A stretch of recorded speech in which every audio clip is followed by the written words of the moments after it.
to foster a diverse, inclusive, and vibrant Weston for all. And to give an example about how the organization works, we look for folks who are, anybody who's interested in joining can. When somebody comes and they have something that they're particularly passionate about, and they're looking for some support to kind of get it off the ground, you show up at the WVRA and you will be meeting with folks who have a background in city planning, in infrastructure, people who just have a ton of wisdom about how things get done in Weston. And so they're really a way of supporting and enabling volunteers to lead the projects that they're passionate about. And in some cases, those folks then take off and they run that project on their own for years later, and the WVRA is no longer involved. So it's really like a catalyst for the community. So we're all residents, just like you. We're passionate about making this place inclusive and inviting. I like to say that if you live in Weston, you belong. If you live in Weston, you belong here today, so thank you for being here. There's no membership fee to join, and we're very excited about the future of Weston, and we look forward to painting a picture for you tonight. Okay, now I kind of leave those notes. There we go. And I started bringing it. So we want to start by thanking. We want to start by thanking the sponsors who made tonight possible. First of all, Luminus Financial, they cover our insurance for an event like this. Spectrum Realty, Louisa Beta in the back. Thank you, Louisa. She has provided the light refreshments that we are serving afterwards in the side room. So we intend to finish on time, and we invite you to join us over there. And everybody who's presenting will be around to answer questions and hear your feedback. We also have the Rosemount Cafe. Patricia is a relatively new member of our community, and I think she's been a welcome addition, and she'll be by this evening and providing the coffee. And then of course there's Suibbs in Surrey, with a ton of paper and stationery, but not just that, the amount of coordination and work that she does helps us always get this thing across the finish line, so thank you, sir.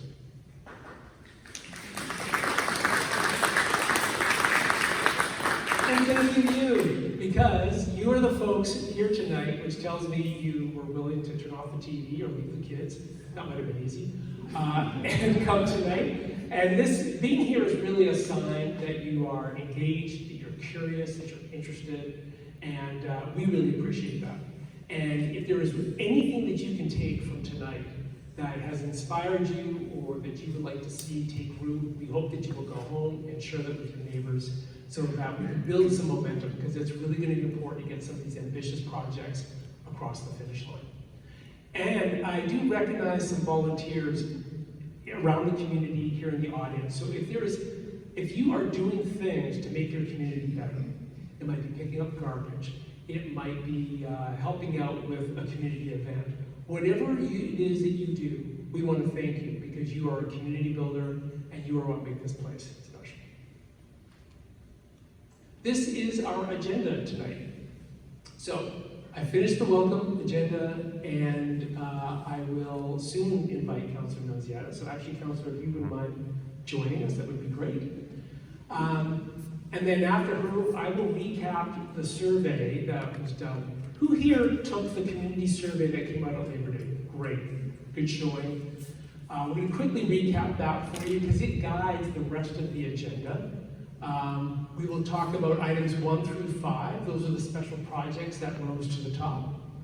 We are squeezing in the middle an AGM meeting, really tight, because I always know those are so exciting. But we actually do have some accomplishments, and I think, and some special people to acknowledge. And then I've invited Shakespeare in Action, which, I mean, personally, I think Shakespeare in Action is a total gem in our community, and it's starting to put Weston back on the map. So we've invited them to give us a bit of a recap of the past year. Then we'll finish off with the special projects, and we'll have some closing remarks. There won't be any Q&A in this forum because we have a lot of things to go through, like a ton of photos. But when we go to the side room, all the speakers will be hanging around. If you have questions or comments, we're we're certainly willing to take all that there. Okay, with that, Councillor? Thank you, Jason. Wow, it's exciting to be here this evening, and it's nice to see so many people out there. I think this is the biggest AGM we've had, I believe, all the people that's here this evening. Well, a lot has happened since the last AGM, and you will hear about some exciting new initiatives tonight. But first, did you see Weston's ranking in the Toronto Life magazine? It was ridiculous. This is not the Weston I know that I see, the Weston that I love.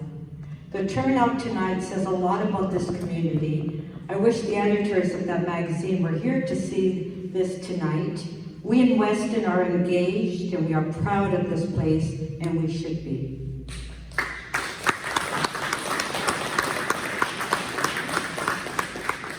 Of course, like many neighborhoods, Weston has its challenges. Sure, it could be better, and it will be better. In fact, I believe no place has a brighter future than Weston. Toronto Life watch and see what we do. Now for the good stuff. In 2011, I hosted a design charrette in Weston. How many people in this room attended that charrette? Okay, great. And so which of you that are here participated? The aim of this multi-day collaborative event was to provide inspiration for how the Village of Weston can position itself to grow and thrive over the next decade. I invited urban designers, city planners, residents, builders, community groups, and other stakeholders. The results of that charrette informed the Weston 2021 action plan, and now it's time to act. That brings us to tonight. Jason and others will speak about exciting community benefits in the works for Weston. When we say community benefits, we're referring to a bylaw whereby developers must contribute to improving the community in which they are building. The principle behind this is that growth pays for growth. These developer contributions can be in cash or in kind, but follow every type criteria for how they can be used. The projects must benefit the community at large. This summer, I challenged the Weston Village Residents Association, the BIA, and Weston Historic Society to identify community benefits they could all support, which leads me to the community survey sent out online around Labor Day, which you'll hear more about shortly. Concluding my comments, I would like to emphasize the following. During my years of serving this community, I've gained invaluable insights. What I'm witnessing in Weston, guided by these dedicated volunteers, is truly exceptional. The levels of collaboration, enthusiasm, and momentum are really quite remarkable. We stand on the brink of significant accomplishments, and I encourage you to be part of this journey with me.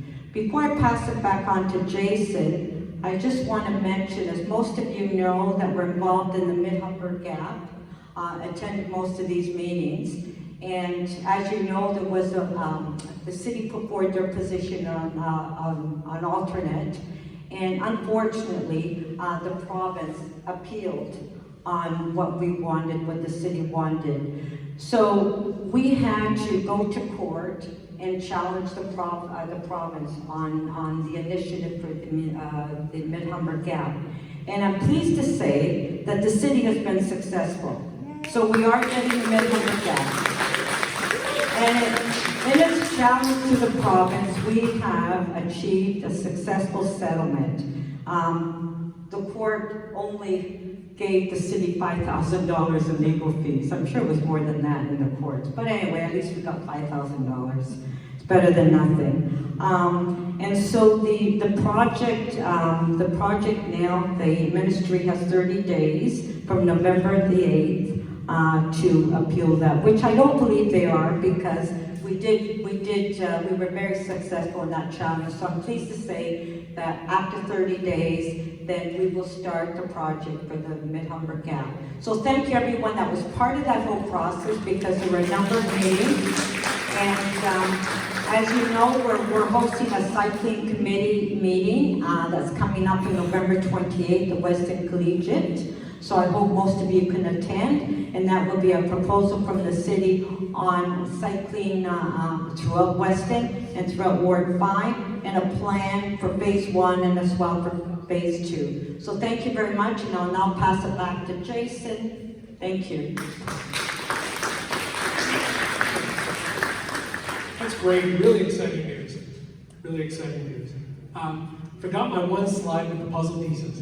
So last year, when we did a discussion panel on the changes of Weston, we talked a little bit about the puzzle pieces of our community being kind of sort of tossed in the air as new developments are coming. And I think we left that discussion that night with a new strategy. That rather than simply resist and try to stop something that really, as we now know, the feds, the province, the city, there's going to be housing. There's going to be a lot of it. Rather than just fighting it, we can engage, and it's really incumbent upon us to make sure that those puzzle pieces land back in a way that serves us, the residents. Now, if you've ever done a puzzle, you need to know what the puzzle is, otherwise you'll be there forever. And that's what the survey did, is it started to create a picture of what the future of Weston could look like. And that's what we hope you're going to hear tonight, and that you can walk away with a real clear picture of what will the future of Weston look like and how it will serve you, the residents.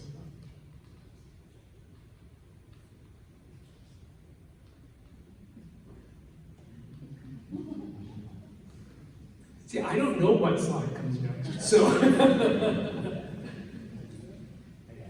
Thank you, sir.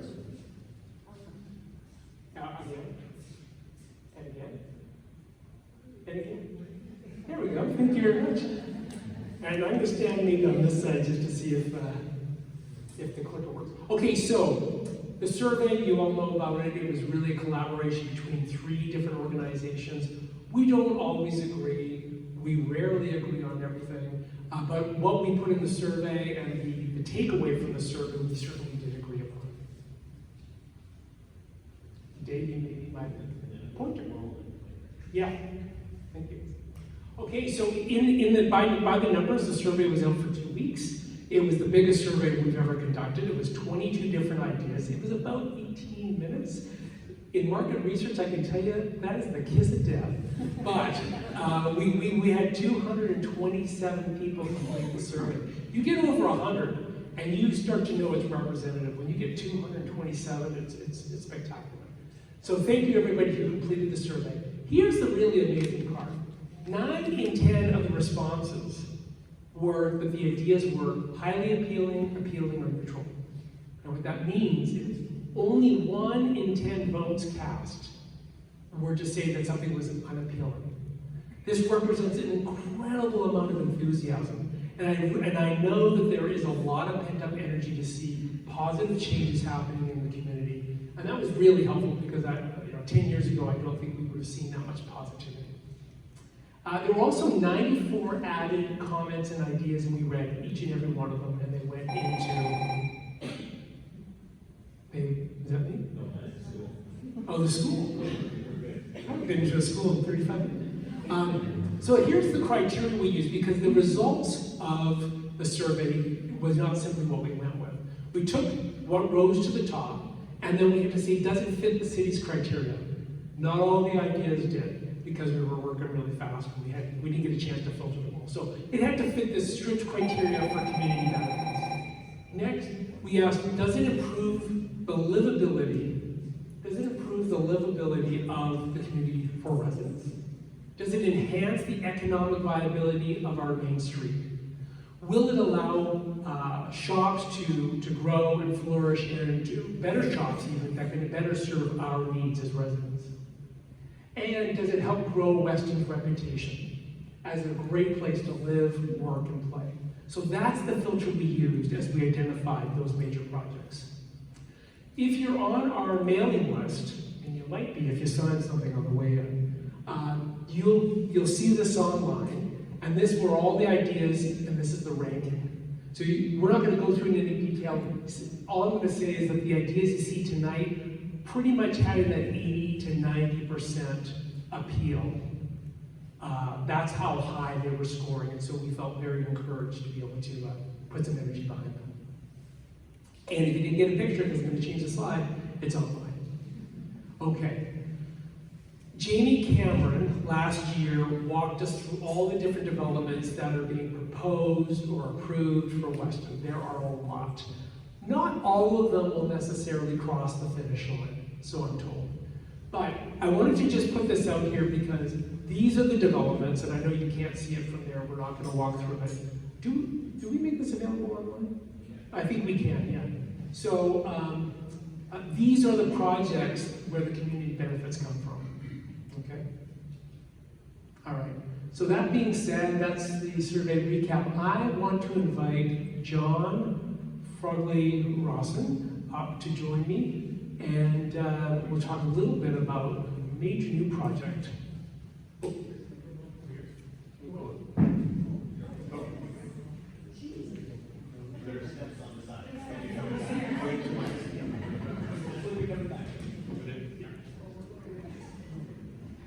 Because I need to start my notes. We just sit here. No, we're staying. There wasn't a lot of scripting tonight. Okay, John, would you maybe start off and perhaps you around and just introduce yourselves? Sure. So my name is John Frogley-Rawson. I'm a member at Weston Park Baptist Church, which is over at Weston Village. And Marilyn works with Castle Point Numa. Castle Point Numa is our development partner. And she's the, what do you call yourself, community liaison person? Sure. There you go. So many of you have met her because she's done all sorts of Zoom meetings, emails, phone calls, walks, all through the community and talk to people from different organizations. Right. So John, I'll be throwing some photos up for you to look at, and maybe you can just elaborate and tell us what we're looking at. First of all, do you want to just orient us to where the project is? Sure. So that's Weston Road in Lawrence, looking from the west, sort of. North is the left. So you see the existing church, older part of the church is in black and white. And so the church and the old Bank of Nova Scotia building are all part of the project. And so we're going to retain the oldest part of the church. They're going to lift it up and move it over to where the bank spot is. Is that still going to be a church? No, that will end up, that was hard for many of our people, but we, with the priorities of just doing work for the future church, and so that will be some sort of commercial space. The blue part is proposed to have a glass space wrapping around the old church. Any idea of what kind of commercial business would move in? No, not at this point. Do you have your favorite options? Well, a lot of people want it to be food. Like a nice, really, really nice restaurant. Or whatever, a menagerie of things. Okay. Who knows, right? That sounds exciting. Yeah. All right, so I'm now going to superimpose, because this is kind of the way the bare bones infrastructure of the lot. I'm going to superimpose the build. Right. And we're going to just locate, because these are two sort of community benefits. Right. So you'll see there's two towers of condominiums. One that rises up above the old Bank of Montreal, or Nova Scotia, and then the other one's back towards the GO station. So squeezed in between you see sanctuary, and it's going to be a combination of a performance space and a church space sanctuary, and then a gymnasium in the middle, and it'll be the size of a high school gymnasium. All right, so let's take a look at the building, some of the finishings. What are we looking at here, John? So if you know where 5 Bellevue is, or where we were standing before the other, this is looking in across Weston Road, and there's the old bank on the left. You can't see the old church on the right, you can just see again, this is rendering, it's not exactly like this. And then the church sanctuary performance space is right there with the big glass, the big glass end of it. The entrance will be straight in the middle. So most of the church space is on the second floor, and the bottom floor will be mostly commercial. It's a pretty gorgeous looking building, I must say. at this level. And what do we see here, John? This is the view from Lawrence Avenue. So from 1901 Western Road, the yellow building, you can see the station bridge and Lawrence underpass to the left. And you're looking through the other way. So there's a road that goes through the middle, or driveway, or not a road, driveway. And where's the gymnasium that you mentioned earlier? So that's it right in the middle. Here? Right there, yeah. So the gymnasium will not be like this gymnasium. It'll have a lot of glass, and we use multi-purpose gymnasium. Right. So this is a rendering of something what it could look like. So you could also have a very large community event there and be comfortable, not be just like a gym. And then I noticed there's two other pictures of gyms here. They're just other renderings because we haven't finished the exact design. Okay, so these are like inspirations. Exactly. Yeah. That's Branksome Hall on the left. And then I don't know where that visual sports center is. I think it's Brazil. Is it? Okay. Well, this, and I also I'll say, if it looks anything like this, John, it's going to be very attractive. Now, what led you guys to pick building a community gymnasium? Well, as many people here know, Frontlines Youth Center, the church started in 1987. We knew there was a need to help the youth in the community. Statistically, there's twice as many children and youth in this community than on the Toronto average. So I think it's around 12% of Toronto's children. Here it is double that. The schools here are all full of kids. And so at the time Frontlines was started, there was a need. And so we still see that need for kids. Just on a personal note, I've worked with kids in this community my whole career. I've taught in New York Southwestern and the different high schools. And so I'm very familiar with the needs of the kids. They want gym space. And tell me a little bit about what it means for leagues and things like that. Is there some connection to the organized sports? So yeah, it's one thing to have a place where kids can just drop in and play, but it's another thing to be part. Kids all want to be part of something. Where you don't, if you're not accustomed to that or connected to leagues and that sort of thing. So it'll be a facility, and we consulted with the Etobicoke Basketball League, and they said what you're doing is going to work for us. There's no promise that they'll use it yet. So then the teams could house themselves within this gymnasium as well. So there's easy access for kids to become part of those leagues. And John, who programs the space? Because to just have a gymnasium and people just show up, I mean, obviously you need some programming. So it'll be a combination of church programming as well as we're going to partner with, we haven't decided who on programming, and so that's going to be determined. Okay, great. Now, I was a little surprised when we were putting the community benefits list together. John said, well, we should put down the gymnasium because, you know, they were already a year into this, into the planning. And then the results came back and it was 83% scored it highly appealing or appealing, which is a pretty phenomenal score. And I was like, for around 10 seconds I looked at John and I was like, how did you know? And then I remembered, oh yeah, because Marilyn spent like 3 years visiting everybody in the community, surveying, talking, going on tours and walks. And Marilyn, you really did an amazing job at tapping into a lot of insights for our community. Thank you. Okay, so moving along, what is this? So this is a rendering what the sanctuary auditorium will look like. It's, you know, not exactly, but so it would look outwards towards Bellevue, towards the valley. Because we're up on the second floor, remember, actually higher than the second floor because the first floor is kind of like a double height. So then it'll have wraparound balcony. And so yeah, we're looking forward to it. So when the church isn't using this, what type of performances would you expect here? So we're hoping that we have a lot of work to do on the finances, but we're hoping we obviously make it accessible to community groups, price-wise. And then it could also be Weston Silver Band, we're hoping to attract other types of performance to this space so people can come to Weston to go to entertainment. That's amazing. Yeah. And John, you and your team have been very transparent for the last 3 years, and probably longer, in helping the community to understand every step of the process. And I understand you had some news to share today. I'm surprised that the councillor didn't share it, but the I'm leaving it up to you. Thank you.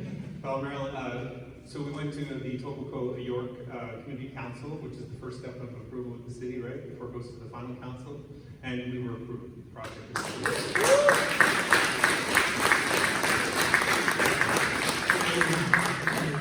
And so then mid-December, it'll go to council. Yeah. But council tells me that's not a problem. There you go. I'm remembering that. You just said it, told everyone. And maybe Marilyn, would you like to weigh in on that? I would, thank you. By the way, I always think you live in Weston, but you don't. You live out by Well, Hamilton. Short story. When I was a little kid in Montreal, where I was born, we had two things. We had bicycles and we had skates. And guess where they came from? Weston. So I've always done with Weston. First of all, on behalf of the Castaway team, I want to thank John and his team at the West Park Baptist Church. They've been a fabulous partner with us. They brought us into the fold. They welcomed us and gave us everything we needed to help shape the vision with the team at the church to make this project come to where it is today. And I would be remiss if I didn't, on behalf of everybody at Castle Point, to recognize Frances Nanciata. She has been an invaluable resource for us, helping us understand where we need to go and how we need to navigate things. And of course,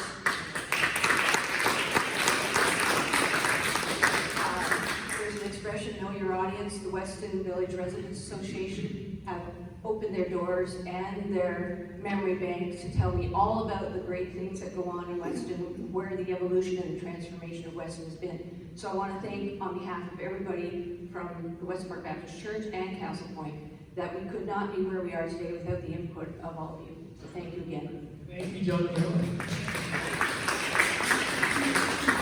I'd like to now invite Dave Bennett up to join us.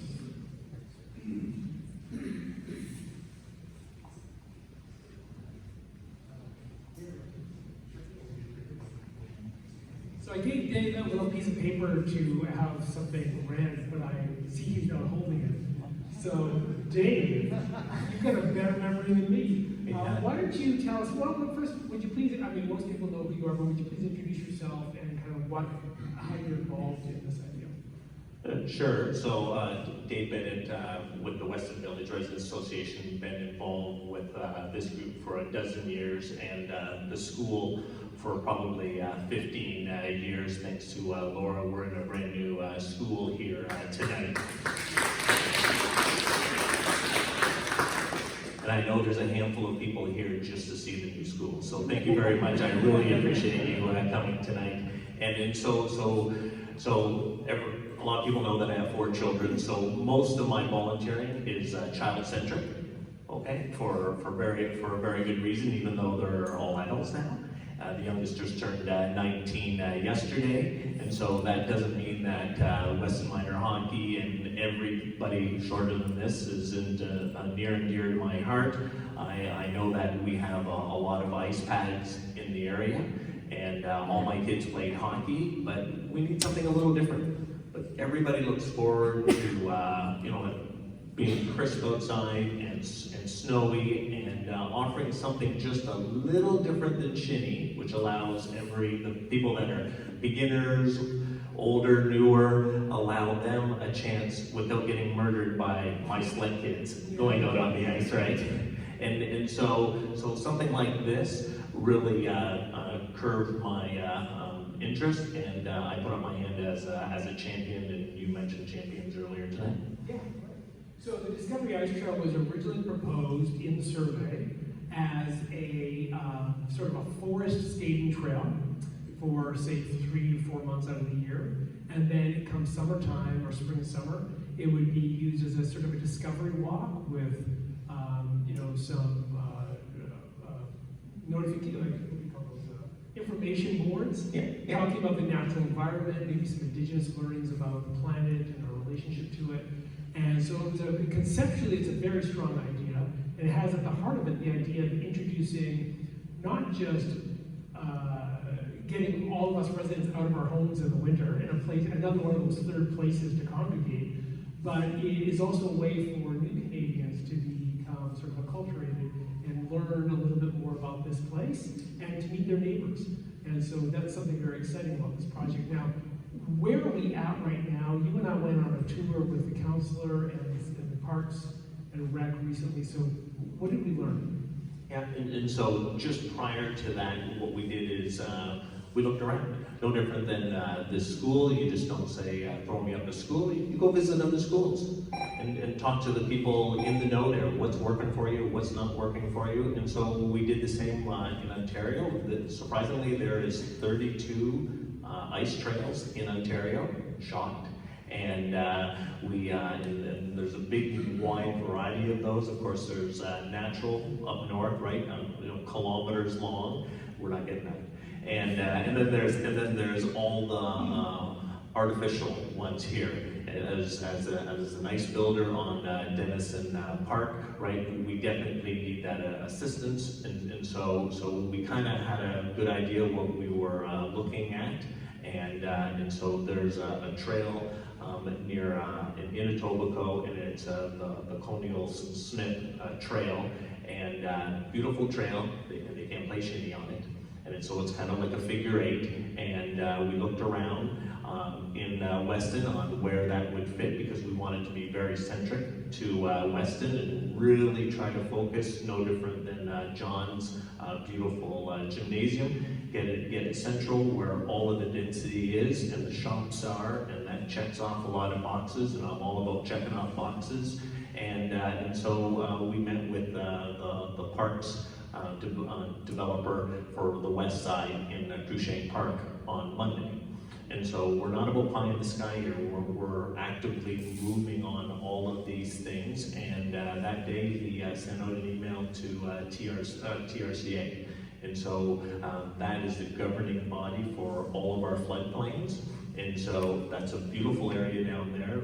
It's large enough, but we need their approvals. And so that's where we're at. They know we're looking. And they know about us, and that's where we're at right now. Yeah, great. And so with a lot of projects like this, there's a ton of unknowns, right? And so we walked out of that discussion and said, it might be helpful to have a plan B, a plan C, maybe a plan D, that still sort of captures the heart of this idea. But should it turn out that we have challenges with the Conservation Authority, what else could we look at? So we brainstormed a little bit more. And we're not leaving this idea, not by any means, but we also have other things in scope should we run into problems. So we asked ourselves, well, what's so special about Rockefeller Plaza in New York? Well, it's in New York. That's the first thing. That's sexy. But there was something about, right in the heart of the city, activating play and bringing people out, and is a real showpiece for the community. So we took a lesson from that, and sometimes a traditional skating rink that's not about hockey, it's just about recreational skating, can be very special in the right place. We also took a look at Union Station, because they have this impromptu one that gets set up every winter for the last couple of winters. And then in my hometown in Vancouver, believe it or not, this is the only outdoor skating rink in the city.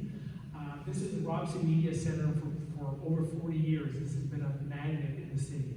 And it's not very big, but it does have this way of getting people out and active in the wintertime and bringing the community together. So we share these with you just so you know that, okay, there's something at the heart of this, of getting people activated and together and creating a third place in the winter, be it a trail, be it something more like this. We don't know exactly yet. The road to success is a bumpy road, so we may have to take some pivots, but we've opened the scope a little bit so that we can hopefully cross the line with something really exciting. Anything to add as I pull that? No, I think we touched on everything. So when it's not in Cruchain Park and it's not a trail, nobody tried our dangest, right? And he was very forthcoming, right? This will be a hurdle. This will be a hurdle, and we're pivoting there, standing on the trail, right there. And so what the city and my little bit of experience I have, right? If you're flexible and not rigid, the project will continue to move forward. When they know there's a champion there that has the questions and put in the time and has a little bit of background, right, on ice, right, or that goes a long way. Especially if we have, what was the survey results for this? Was it pretty high? Oh yeah, it was like 83%. Yeah. And so there was 3 projects that like we're over 80%, and that's huge, and that gives us, and no different than the councillor, it gives us it gives us a lot of support moving forward, and knowing that you're behind us, and that's why I do this. Thank you very much, Dave. We're very lucky to have you on this project.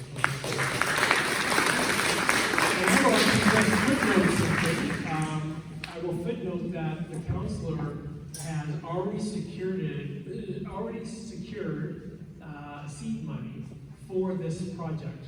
So things have happened very quickly, and it's happening quickly because we knew it was coming, and we got prepared, and we had a vision. We created a picture with the survey, and when the time came up, and the councillor moved into strike, and she went for it, and she has been able to get us some seed money already secured. So there's some real momentum.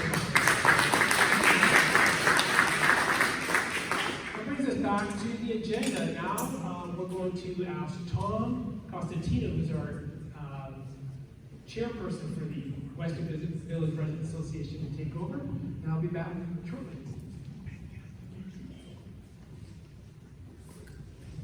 Hi everybody, how you doing? My name is Tom Costantino. I'm the chair of the WVRA. And what do you think so far? Jason's doing a great job. Great job.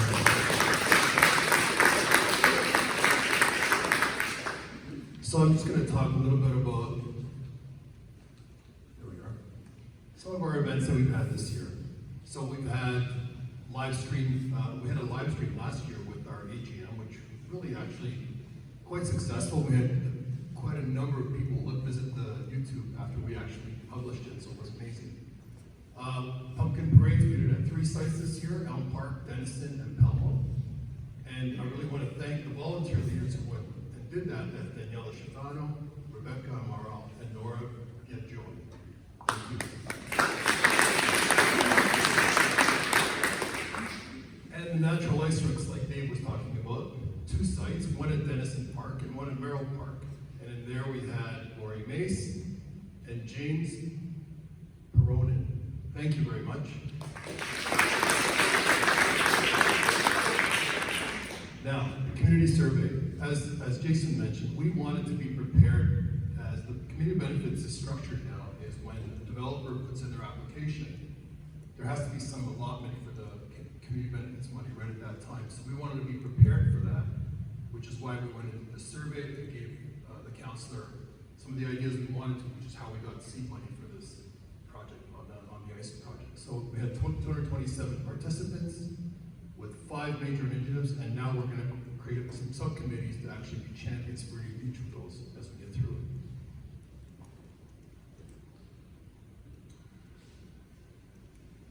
More activities for last year. So we've been actually highlighting some of the residents' concerns at public consultations, collaborating with PIA and the WHS.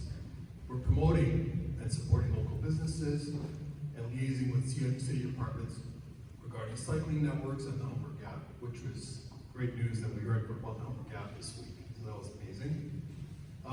Planning and zoning changes, infrastructure and services investments. So we're trying to always stay in touch with the way things are changing with city planning and how bylaws are being implemented, zoning changes, so that we can always be on top of that. And just provide some recommendations to developers or other parties that come and visit us or ask questions about what's going on in the community. We also partner with the 12 Division Police Liaison Committee. And one of the big things with this year is we incorporated WVRA as a nonprofit organization. So thanks, Daniel, for doing that.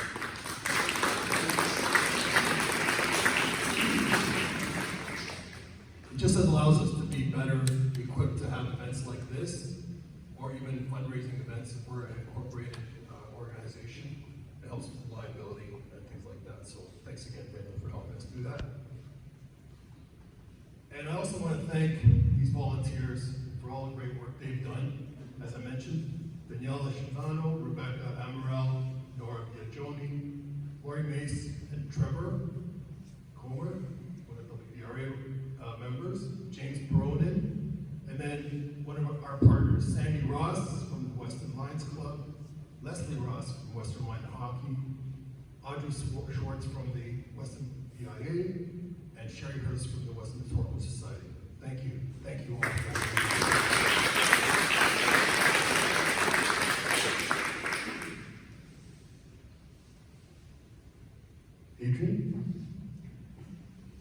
Adrian's going to just talk to us briefly about our treasurer's report. I'll just give you a microphone. We have a very simple treasurer's report. Hi, Dave. Now I can see you. Okay. Thank you. So we have a very simple treasurer's report. We try not to spend all the money because we don't go out and ask for a lot of money. The funds that are on deposit right now came through donations that people would make. As you said, we're not a not-for-profit, but we don't issue tax receipts. So people give us a little bit of money every year and it covers our expenses for our website, etc.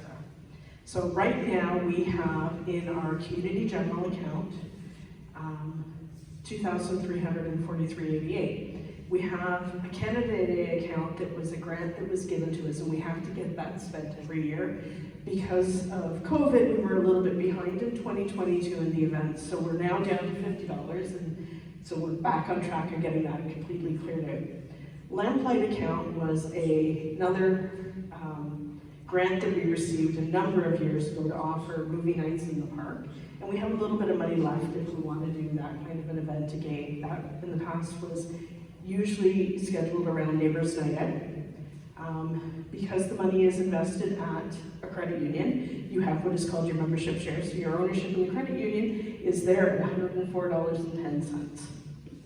And that is our treasurer's report. Now here's some of the events and the costs that came through. As you can see, I'll start with Canada Day. There was the grant of $6,000 and we had a little bit left over, and we had a great event and was able to spend just about all of it. The Lamplight, we haven't had a movie in a few years, so it's staying at $696.19. Throughout the year, we had a couple of different things. We participated in Winterfest. We updated our logo, which is amazing. It really, I think, identifies and was presented at last AGM, and I think everybody can say how a good representation it is. We purchased a banner as on board and a projector to help us at our events. And then we had a little bit for bank fees and then a couple of deposits. So our balance at the end of December last year was $2343.88. And if there are no questions, I'll pass it back over to Dave. Thank you very much. Okay, and so I'm going to invite Cameron Grant of Shakespeare in Action to come on stage and join us. I'm going to hand you this.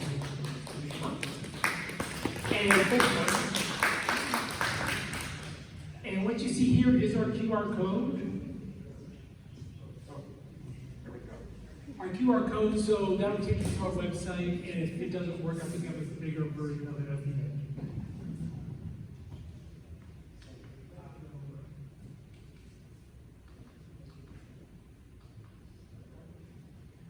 Hi everyone, my name is Cameron Grant. I'm the Artistic Director here at Shakespeare in Action. I don't live in Weston, but wow, it's so great to be part of a community and work for an organization and a community that's so active and engaged and shows up to things like this. So thank you all.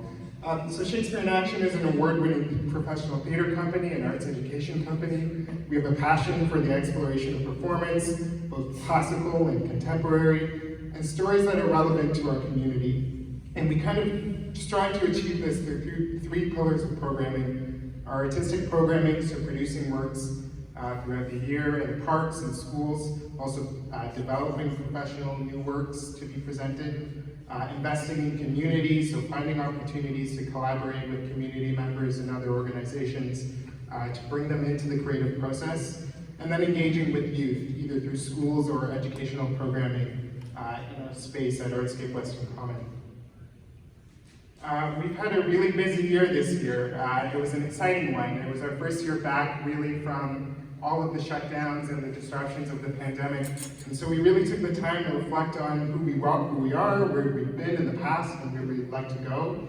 And we were able to return to our core programming, really focusing on creating theater and paring down our programming so that we're having more of an impactful offering in the things that we do. We started the year with a community engaged theater project. So this is a new initiative that we've started where we partner with either a community organization or leaders within the community to bring, to create a new piece of theater. And so this year, our first group was 5 women and non-binary youth from the ages of 18 to 23. And they worked with 3 other professional artists to create and develop a new play based on the theme of gender-based violence in Shakespeare's plays. And then they created a whole new play called The House of Magic, and then presented that back to their family, their friends, and members from the community in our space. For many of them, it was their first time on stage. It was their first time getting the chance to do a reading. You can see them at the bottom there with their costumes on. And again, it was an opportunity for community members to create theater with our professional artists.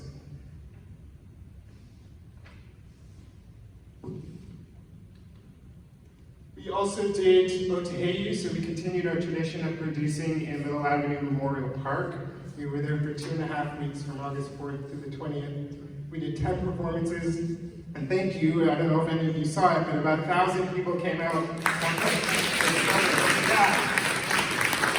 It was such a successful evening and or weeks of performances, and it was really exciting to have this new piece of theater here. It's an adaptation of Shakespeare's Othello that sets it in a Cree-Métis community. It was a beautiful play, and we really got a lot of great feedback from the community, from the audience members who came, and then a lot of great critical feedback as well from the artists and the arts critics who came to see the show, so we're really excited about that. Just some images from the show and some of the quotes from critics who came out, and some audience members.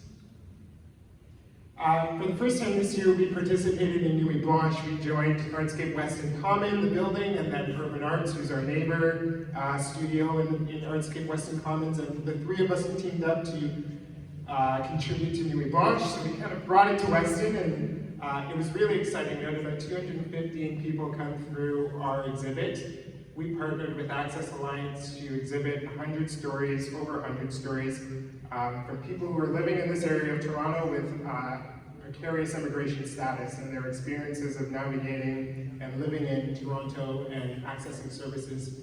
You can see we had lots of people come through the space and spend, some of them 5 to 10 minutes, some of them hours. And we had people coming up through the building right up until around 5 a.m. So it was a really exciting and successful night for all 3 of us. And then of course, we are always in the community, either in schools, working with other community service organizations like Simon Woolner or the Keel Hub, or Frontlines, and or Youth Initiative, Progress Place, as well as doing programming within our own studio for youth ages 8 to 12, sometimes teens, and engaging in finding programming and ways to access and provide youth with some other educational opportunities. And in 2024, we've got some new and exciting news to share. We went through a mandate change in 2021 that really saw us move away from Shakespeare, and we've been trying to do that in our programming. The next step is to catch our name up to it. We're called Shakespeare in Action, and maybe it's a little time for a refresh. So 2024, we'll bring a new name, we'll bring a whole new look, and we're hoping, we've gone through a whole community engaged process. We had about 300 people respond to our community survey, which was really great. If you did that, thank you for doing so. We also engaged in community engagement interviews with other service organizations that we partner with a lot. We had a naming party. We settled on a really exciting name that we're not ready to share yet, but I think it will shift to the shift that we made with our programming, but also connect us and deepen our connection here to Weston, which is exciting. And we can't do any of this without our sponsors. So all of the programming I described to you just now, we offer for free or at a very accessible cost, which means it's supplemented by the many different sponsors you see up here today. And I just also want to point out that the Romano Di Andrea Foundation is a new sponsor to us and a new relationship to us, but they are generously supporting us with a matching campaign to match any donations made this year up to about $15,000. So we are incredibly grateful for all of the sponsors and the people who take their time to provide us with funds to enable us to do this work. Thank you for giving me some time to speak today.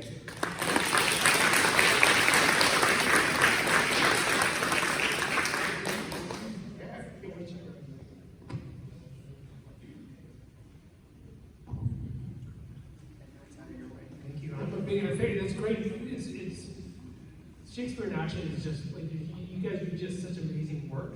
And what I'm really thrilled about is I believe every community has stories to tell, but we need people to tell them. And I've learned more about my community by watching the plays over the last few years. So thank you for that. And I think you guys are doing just amazing stuff. All right, and with that, we are back on to items 3, 4, and 5. And I'm going to invite Romano D'Andrea to join us on stage. And while he's doing that, I'm going to kind of locate for you where these 3 projects are going to take place. So here on the map, you see John Street and then South Station, the corner. And just to kind of orient you to where that is, Pizza? Everybody knows that. That's right where John meets Weston Road. At the end of John Street, where it gets to the tracks, that's where the overpass is for pedestrians. And of course, Weston Commons is off on the left. So it is at the junction of John Street and South Station Street where all these things that we're going to talk about is going to happen. What we love about this location is, first of all, it's got a fantastic developer who's very bought into the vision. But this location is just disconnected from Weston enough that it's calm and it's spacious, but it is still connected. So there's something really special about that particular spot. This is what it looks like today. If you're at Weston Road, kind of looking up towards the end, you can see there's a mechanic shop here currently. And so that's what it looks like today. I'm going to actually just read this vision statement to you and ask you just to imagine it, because this is kind of what grounds all these ideas coming together. We imagine for this space a vibrant food entertainment area anchored by a performing arts center, a restaurant scene, and pedestrian plaza. A magnet for residents and visitors, establishing Weston as the preeminent center for community arts and culture on Toronto's west side, a destination. Additionally, this location becomes a much-needed third place for residents to experience and celebrate their community. An assortment of full-service and sidewalk eateries will cement its year-round appeal and serve as an economic accelerator for the area. And we'll elaborate on how it does that in just a moment. These 3 items at the top are really the pillar of this plan, and we'll walk through each one. And with that, I'm going to ask Romano to stand up. You got a microphone there. And if you wouldn't mind just introducing yourself and tell us about how you're involved. Hello, can you hear me? Excellent. My name is Romano D'Andrea, and I'm a TV, I'm a retired TV producer, and I've spent my entire professional career in the arts. And I'm also a resident of Weston. I've been here before. I would say I'm just getting some stage directions, so I should. I'm usually used to multicam, so I apologize. no problem. So yeah, so I've been here for over 15 years. I'm at the corner of John and Elm, so if you are in the neighborhood, drop by and say hi. I believe that one of the things that I love about this community is the activism. One of the things that I don't like about the community is there's no place to enjoy the arts. I mean, Cameron does an amazing job, and but it's not enough, and we deserve more. And the northwest end of Toronto is a cultural desert at this juncture, and things are about to change. And I'll just briefly touch on sort of the motivation. I was at the Crow's Theatre a year ago, well, a couple of years ago, sitting in the audience waiting for a play to start. That's in East York. That's in East York, and I should actually get to the Crow's Theatre, but just to sort of finish this thought up. And I was sitting there with my former business partner, best friend, and my brother and his wife, my best friend's wife, and my foundation was looking for a focus. I had decided, I set up this foundation, and the one thing I knew was that I wanted to spend the money in Weston. And to do something that was a detonator, to improve the lives of the people who live here, both socially, economically, and just to give it a sense of its purpose in itself. And I had spoken to the counselor, and we chatted a bit, and she's the most accessible counselor you'll meet in the city. And so we talked a lot. And that day I was sitting there sort of mulling things over, and I looked at Jeff Pereira, who's here tonight, and I said, this is it.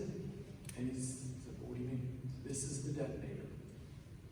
I knew a little bit about Crow's Nest, and I'll tell you the story about Crow's Nest. A developer was proposed a building out in the Queen Carlotta area, and that's Crow's Nest as it is today. And they needed to contribute to Section 37, which is now called the Community Benefits Contribution Plan. And it was a not-for-profit theater company called Crow's that had been around a long time, and they were nomadic. And that means that they would put on productions in theaters all across the city. Hard to do, very expensive to do, and it doesn't really do much for a community. And so, along with the counselor, they approached the developer and said, we want you to build a theater. That's your contribution. And the developer was visionary and said, yes, but we need a few more floors to make that happen. And they said yes, the community said yes, the councilor fought for it, and today, Crow's Nest is arguably, Cameron, I would say, one of the most preeminent not-for-profit theater companies in the country. Its recent play, The Master Plan, was sold out 3 times, extended 3 times, 10,000 people saw it. And that was a Toronto story in a Toronto neighborhood about Toronto's future. And I think that's what we need in our neighborhood. And the Romano Dandry Foundation is committed to this vision. We have a developer who, developers have this bad reputation of being terrible people. Well, that has not been our experience. We have a quality developer who sees the vision and wants to give in a big way to this community. And so I think that it's not a matter of if, but when. And I believe it's going to happen sooner than you think. And I hope that you all rally behind it and support it and be proud of it. And while we've got Cameron here with us, what is your take? Because Shakespeare in Action, you guys are just in comics, you're right next door. So what's your reaction been to this? It's exciting. I think Artscape Weston Common, it's a great space for us to house our work and to rehearse and to build and to invite people into our space. But it isn't a space that we can perform in. The performance hall there is more of an event space. It's not properly built for backstages for artists to have their dressing room, to use the bathroom in a space that's different than the audience, to be backstage and separate that, as well as make this space in Process Theater is a totally transformable space. So you can come in one way and the audience is like this, and a proscenium setup, or we could all be in the round, we could all be in an alley, and it's totally transitionable to whatever that production needs, and can adapt, and can also bring in other organizations, other theater companies who might be interested in programming in that space. So I think it would be really exciting for Shakespeare in Action to have other people programming alongside of us, as well as have a space that we can sort of rehearse in at home in Artscape Weston Common, but then move to and do a really cool, awesome production. It's not necessarily always outside in the park, but with the possibility of being rained on. Well, some of the amenities that you talk about are not just niceties. They are, if you're working with union ACTRA Yeah. actors and technical crews, there are requirements for safety and. Exactly. So we work with professional actors, and there's a code of conduct and association rules that we have to follow. And currently, the way Artscape Weston Common is set up, the only way that we get around it is because we actually live in that space, and we can convert our studio and our office into a dressing room and make that do. But if anybody else were to book out that space, that wouldn't be possible. And that's not always a feasible option for us, because that means we have to work from home. We suddenly don't have a studio space for anybody else to work in when we have rehearsals going on or when we have artists working with us, which means we have to be very selective about when we can program and how much we can program if it's going to disrupt the operation of the company all the time. And I'm reminded that, and Romano has said this many times, that Broadway, New York is not Broadway because it's just one theater. Yeah. Right? And the design district of Toronto is not the design district because there's one lamp store. Yeah. And so it takes, it's actually almost a marketing choice. You make a decision about what you're going to cluster, and you create this incubation zone, right, where amazing things can happen.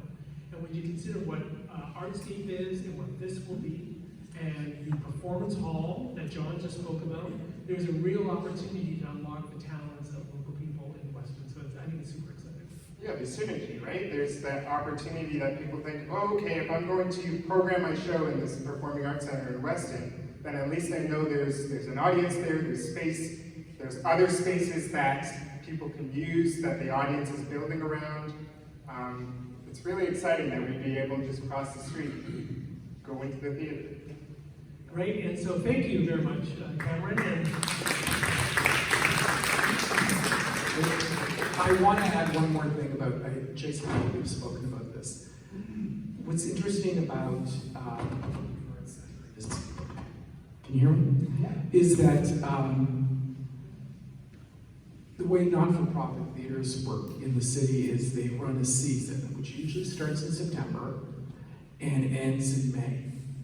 Every 6 weeks, the not-for-profit theater company that will make the Performing Arts Center their home will launch a new production. And what happens is the Toronto Star, the Globe and Mail, the CBC, all of the major media organizations will come, they will review it, and we will be in the news. And I think that's incredibly powerful for the way we start to think about ourselves as a destination for the not only for Weston, but for the northwest part of Toronto. And in the summer, when the theater is, usually when theater season is quiet, this will definitely be a location for the Toronto Fringe. And you won't be getting people from across the city, you'll be getting people from around coming to see plays like The Drowsy Chaperone that started off as a Fringe play that went on to win a Tony for Best Musical. So that's the power of theater, it's the power of community building, and I think that we're ready for it.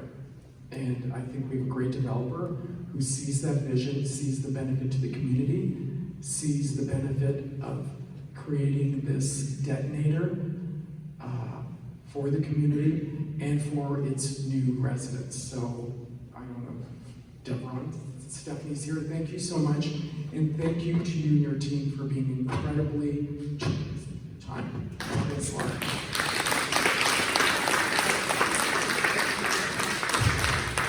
Thanks, and I'm just going to quickly touch on what some members of the community have to say about this initiative. So Shakespeare in Action, we heard from Cameron, and he talked about the power of a full season of live theater, dance, and music drawing audiences from across the Northwest.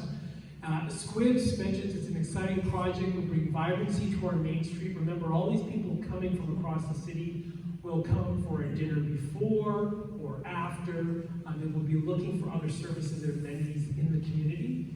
The Rosemount Cafe, a new, Patricia and her family are new additions to our community. She talked about it being truly exhilarating, the job opportunities that will put Weston on the map. And I took a look at just some rough numbers for what the Crows Theater has in terms of staff, because they have a restaurant in their lobby.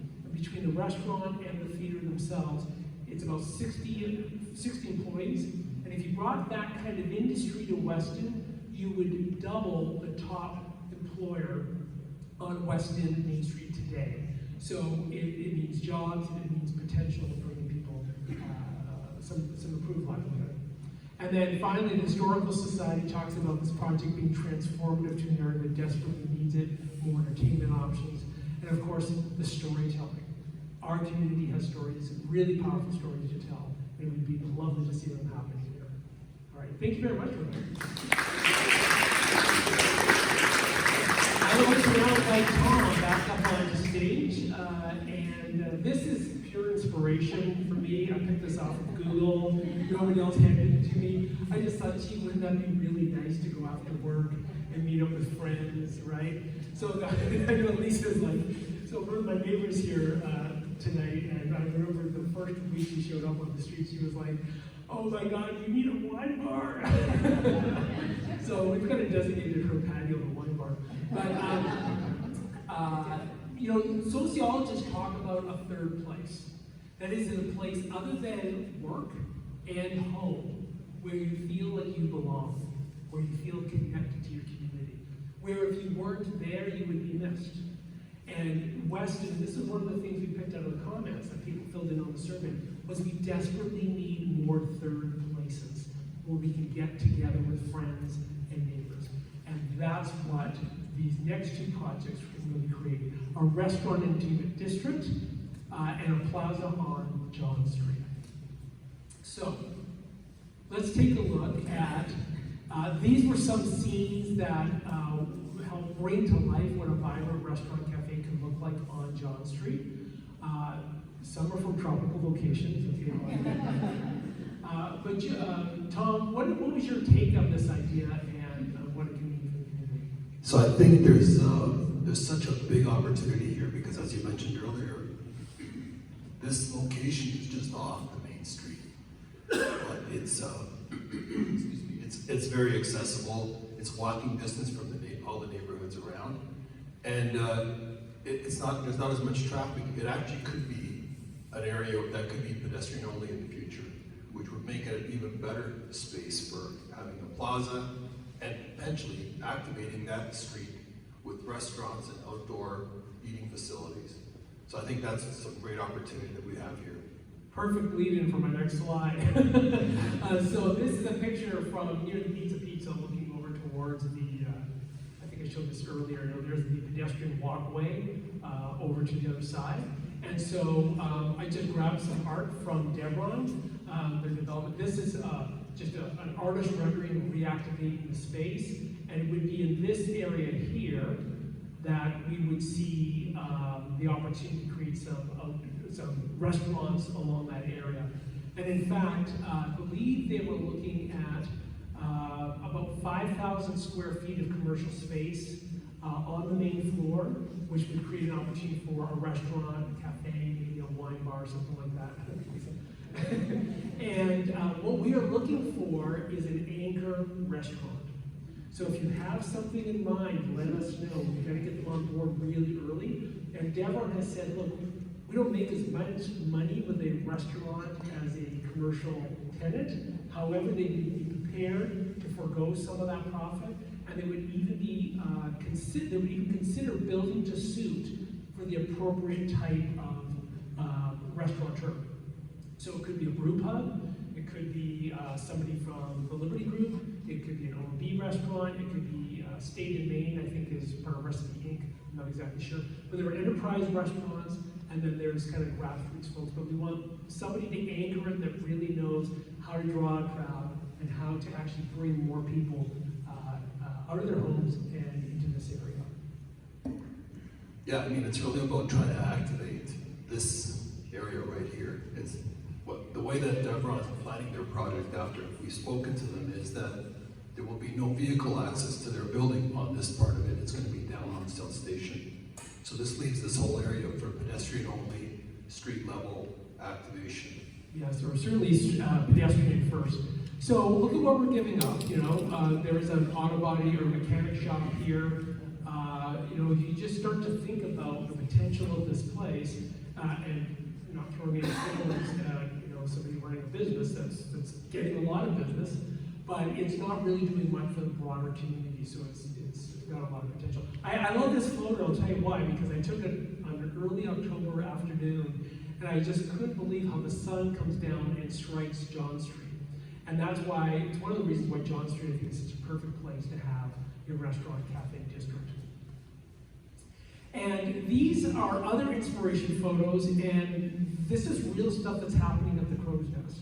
So what they did was, in their lobby, they have a lobby bar, but next to the lobby bar, they actually have a French bistro, a French restaurant, full-service restaurant. It also serves brunch on the weekends at this massive patio right out on the street. And when Romano and I went and saw a show recently, about a block away, we found this little alleyway that had been reactivated and turned into this sort of informal plaza. And in fact, the shops here, it's quite interesting, there's two more that are being kind of retrofitted to aim into this alleyway. They actually face, is it Queen Street? Yeah, their main entrance is on Queen Street, and now they're building entrances in the back of their shops because this little alleyway is being activated. And this would not be happening if it wasn't for the Crow's Theatre having showed up in that community. And so it's a real case example of it happening. So, in summary, oh my gosh, we got there. In summary, this is kind of my, when we talked about the one picture we're trying to build for Weston, and having a picture so we know how to drop those puzzle pieces, we know what we're working towards. And when we meet with developers, we can be very clear about what we want. These are the key elements that you've heard about today.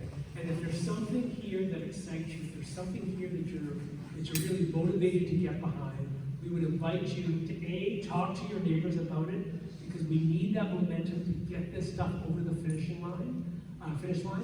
And if you're interested in participating and helping out, by all means, put your hand up, come see us, the WVRA. We would love to have people give whatever time and resources they can. Doesn't need to be a lot, but if they can bring their positive energy, it makes a big, big difference. So that is the plan that we have put together for the community. And my last thing was, again, we want to welcome you. So I think this scan works. And it should take you to our website. Try it. What's that? I think it works. I think it works. It's also nodding head. And that is it. So thank you very much for being here today. Yes, thank you, everybody.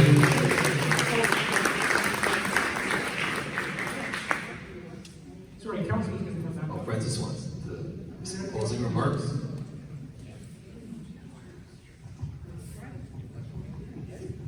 So isn't this exciting? This is very exciting. And I will be calling these projects Weston Proud. And that's my commitment to you. But you know, most people participated when we did we just talked about John Street and South Station, when we did the Artscape project, that the intent was originally was to have pedestrian only on John Street, and that we were going to close and we were going to have a, what? Oh, okay. Well, you can't see me, I forgot. These podiums are so high, it's hard to see. But that was the intent when we first started with the project. And the charrette, when we did the charrette, that was part of the charrette. That one day that, you know, the corner of John and South Station, the body shop that's there, has been a nightmare for years. Cars parked on the streets, disgusting.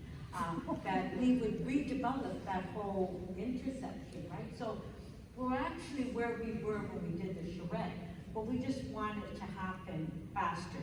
And you know, we have the opportunity now because of the number of development applications coming in. But when I mentioned earlier, at one time with development application, we had Section 37. Section 37 was that every development that came in, there was a percentage of funds that would be allocated to the community, specifically in that community. But the province changed that. Now we're community benefits. And the reason for that, because one day, years ago, all developments were happening downtown Toronto, nothing in the suburbs. So all the money was going downtown, nothing to the suburbs. And that's why community benefits was created. It's a good, but it's bad, because what it means is that the community benefits from every development rather go directly into community. It goes into a pot, downtown, into a fund, and we have to fight to get that money to come back to our community. And that is why I spoke to the Residents Association today, and we need to get some priority projects that we want in Weston. So when these projects come forward, we can come forward and say, this is what we'd like for you to contribute to Weston. And hopefully, rather than go into this big fund downtown, I can move a motion and have it specifically allocated to our community. And that's what we did with the fish market at Weston and Wilby. And so that's why it's really important that we did that survey and that we've identified the projects that we want in Weston. And this is an opportunity for all of us because these development applications are coming in like crazy every day. And we need to be on top of it. We need to put our word and what we want to see in our community prior to these development applications being approved. Thank you, and this is very exciting. Thank you, Jason. Thanks, Jason. Great job tonight. Another hand for Jason. Thank you.